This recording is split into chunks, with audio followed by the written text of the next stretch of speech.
Meaning of horology. Horology. Horology. Horology. Horology. Horology is the study and measurement of time, including the design, construction, and repair of timepieces such as clocks, watches, and chronometers. It is derived from the Greek word horologion, meaning the art of telling time.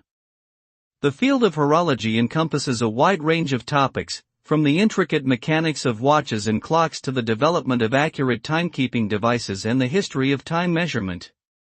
It is an important field in both science and engineering, with applications in fields such as astronomy, navigation, and telecommunications.